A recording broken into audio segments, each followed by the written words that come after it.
The wind howled across the endless plains, carrying with it the dry scent of dust, sweat, and fading hope.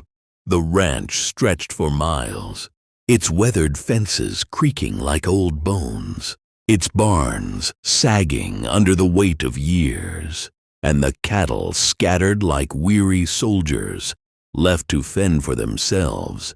Life out here wasn't easy. Never had been, never would be.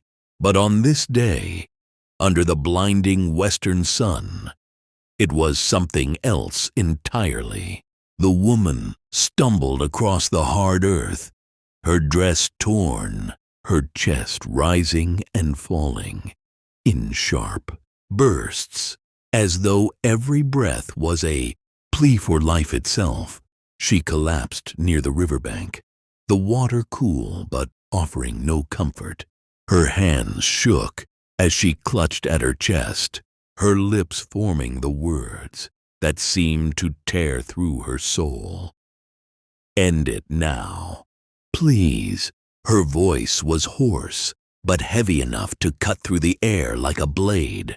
The rancher stood frozen, just a few paces away, his shadow stretching long across the golden grass. He wasn't a man easily shaken. He had seen cattle torn apart by wolves, men buried by debts, families broken by the merciless hand of fate. But her words struck something in him deeper than any bullet or knife ever could. For a long moment, he did not move, did not breathe, did not even blink. His calloused hands twitched near his belt, his jaw set hard beneath the rim of his weather-beaten hat. The horse behind him snorted, restless, as though it too could sense the weight of the choice pressing down on its master. The rancher had carried burdens before, but never one like this. Never the plea of a soul asking for release, for mercy, for the kind of decision that would carve a scar into the conscience forever.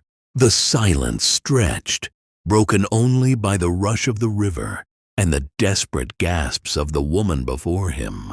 She begged again, her voice cracking into sobs, the sun glinting off her tears as she raised her trembling eyes toward him. The world seemed to hold its breath, waiting for the man's answer, waiting to see if he would falter or act. The rancher's breath caught in his throat as he stared down at the broken figure before him, her wet hair clinging to her pale skin, her voice trembling like a candle flickering in the wind. She was more than a stranger, though he could not yet place where their fates had crossed. Something in her eyes told him she carried a story carved in scars too deep to see. End it now, please, she whispered again, and this time the words dragged against his soul like iron chains. He had spent a lifetime drawing lines in the dust, separating right from wrong, mercy from cruelty, survival from surrender. But this was a plea not for life, but for release, and it shook him. His hand trembled near the handle of his Colt, not from fear, but from the unbearable weight of a decision that once made could never be undone. He thought of his father, a man of iron principles, who always said, "A rancher feeds, a rancher protects, but a rancher never plays God." Yet here he was, called upon to judge, to decide the fate of a soul in pain. The woman's sobs cut into the silence, and with every breath, she seemed to fade further, her strength bleeding out into the cold stream. He knelt beside her, the dust on his jeans darkening as the water soaked in. He wanted to say something, anything, but no words came. Her eyes locked on his, wide with both terror and trust, as if she was giving him the power to either destroy or deliver her. Then, in a single heartbeat, the sound of hoofbeats thundered from the horizon, and both their heads snapped toward the dust, rising in the distance. Whoever was coming was riding hard, fast, and with purpose. The rancher knew at once that their time was gone, that the decision she begged him for would now be tangled in something larger, darker, and far more dangerous.